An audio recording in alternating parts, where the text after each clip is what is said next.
दोस्तों, हमने कुछ इस्लामिक स्कॉलर से सुना है कि औलिया अल्लाह यानी ईश्वर के दोस्त कभी मरा नहीं करते। क्या ये वाकई सच है? इस्लाम के सुन्नी स्कूल ऑफ थॉट की बरेलवी ब्रांच के कुछ स्कॉलर्स का ये कहना है कि दुनिया से जाने के बाद भी ईश्वर अपने दोस्तों को बहुत सी पावर्स देता है और वो हमारी बातें सुनते हैं। या फिर इस बात में कितना दम है कि कुछ ऐसे अघोरी तांत्रिक भी हैं जो सैकड़ों साल पहले मरे हुए लोगों की आत्माओं को अपने पास बुला लेते हैं और उनसे अपने मतलब के काम लेते हैं। आप कहेंगे आज हम ऐसी बातें क्यों कर रहे हैं? हुआ यूं कि महाराष्ट्र में आजकल भाजपा सहित आरएसएस के संगठन औरंगजेब के नाम की माला फेर रहे हैं, क्योंकि मुसलमान औरंगजेब को अल्लाह का वली यानी ईश्वर का दोस्त मानते हैं। हालांकि अपने सगे भाइयों का कत्ल और अपने बाप को कैद करके राजा बनने वाले और अपने जमाने की अरब खिलाफत से अलग आजाद हुकूमत चलाने वाले राजा के नाम के साथ मुसलमान रहमतुल्लाह अलैह क्यों लगाते हैं, ये एक अलग बहस है। लेकिन हमने सोचा कि शायद भाजपाइयों ने उनके मज़ार पर, जो महाराष्ट्र के ही औरंगाबाद जिले में है, वहां जाकर आने वाले चुनाव में अपनी सरकार बनाने की मन्नत मांगी हो और हजरत औरंगजेब रहमतुल्लाह अलैह ने भी मराठों से अपने पुराने रिश्ते ठीक करने के लिए हाँ कह दिया हो। लेकिन जब हमने गौर से सुना तो पता चला वो तो हजरत और उनकी औलादों को बुरा कह रहे हैं और ये बात मुसलमानों को बुरी लग रही है। हालांकि मुगल बिरादरी के अलावा और किसी बिरादरी को तो इस बात का बुरा ही नहीं मानना चाहिए। बहरहाल दूसरा पहलू यह भी हो सकता है कि भाजपा ने किसी बड़े अघोरी तांत्रिक की सेवाएं लेकर औरंगजेब की आत्मा का आवाहन कराया हो यानी बुलाया हो और काम ले रही हो, क्योंकि देश देख रहा है कि पिछले लगभग 10 सालों से भाजपा को चुनाव जिताने में मुगलों या मुसलमान राजाओं का बहुत बड़ा योगदान है। बहरहाल ये तो थी कुछ फनी बातें। आइए अब हम बात करेंगे इस सब्जेक्ट के कुछ गंभीर पहलुओं पर। पूरे महाराष्ट्र में 6 जून को छत्रपति शिवाजी महाराज का 300वां राज्य अभिषेक दिवस मनाया जा रहा था। मराठियों के लिए ये बड़े गर्व का दिन है। बताया जा रहा है कि इसी दिन कोल्हापुर जिले के 11वीं क्लास में पढ़ने वाले 2-3 बच्चों ने एक वीडियो डाला जिसमें टीपू सुल्तान की तारीफ की गई थी।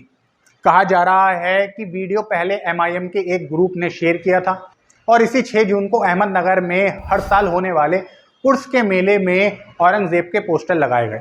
अगले दिन यानी 7 जून को इन दोनों घटनाओं के विरोध में सकल हिंदू समाज नाम के एक संगठन ने विरोध प्रदर्शन किया। बता दें कि सकल हिंदू समाज नाम का ये नफरती संगठन पूरे महाराष्ट्र में सांप्रदायिक सौहार्द बिगाड़ने का काम करता है। सुप्रीम कोर्ट के आदेश की खुली अवमानना करते हुए इसके मंच से हेट स्पीचेस दी जाती हैं।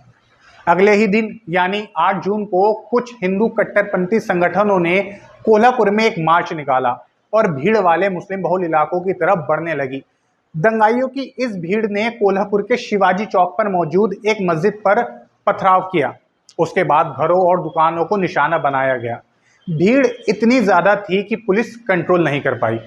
दोस्तों, आप जानते हैं कि पुलिस राजनीतिक सत्ता के आदेश पर काम करने पर मजबूर होती है।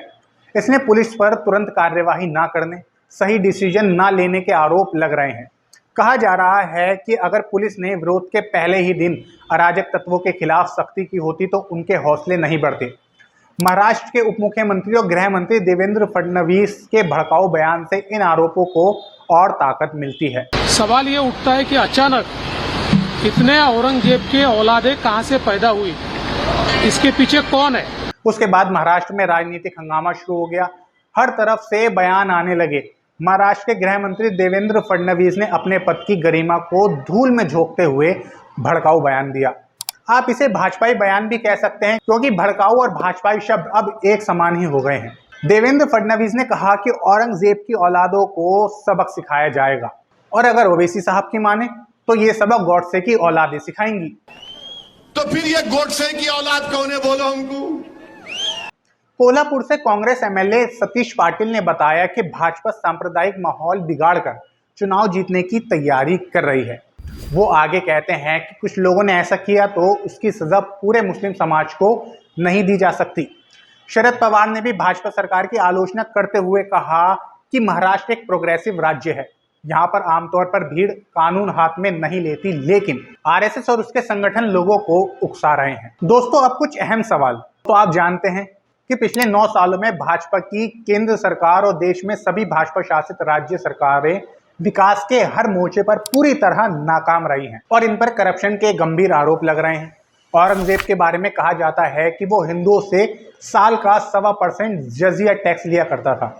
लेकिन मौजूदा भाजपा सरकार जो हिंदुत्व के नाम से सत्ता में आई, ये तो हिंदुओं का पूरा भविष्य ही अंधकार में बना रही है। देश महंगाई और बेरोजगारी से जूझ रहा है, अर्थव्यवस्था तेजी से गिरती जा रही है, किसानों की आमदनी लगातार गिरती जा रही है, खिलाड़ी न्याय के लिए संघर्ष कर रहे हैं, दलितों और महिलाओं पर अत्याचार हो रहे हैं और मोदी जी की चिंता केवल इतनी है कि किस एंगल से किस तरह फोटो खिंचाया जाए ताकि वो अच्छा आए। दोस्तों, भाजपा की सबसे बड़ी परेशानी ये है कि अब राहुल गांधी के नेतृत्व और कांग्रेस की मजबूत होती स्थिति से देश को मजबूत विपक्ष मिल गया है और आम जनता अब सरकार से सवाल पूछने लगी है। दिनों दिन कमजोर होती जा रही भाजपा सरकार जनता का ध्यान इन बुनियादी मुद्दों से हटाने के लिए सांप्रदायिक ध्रुवीकरण की राजनीति कर रही है, जैसा कि उसने कर्नाटक में भी किया। 4 राज्यों में होने वाले विधानसभा चुनावों और 2024 के लोकसभा चुनाव को देखते हुए कहा जा रहा है कि देश में नफरत की आग भड़काने का काम और भी ज्यादा तेजी के साथ किया जाएगा।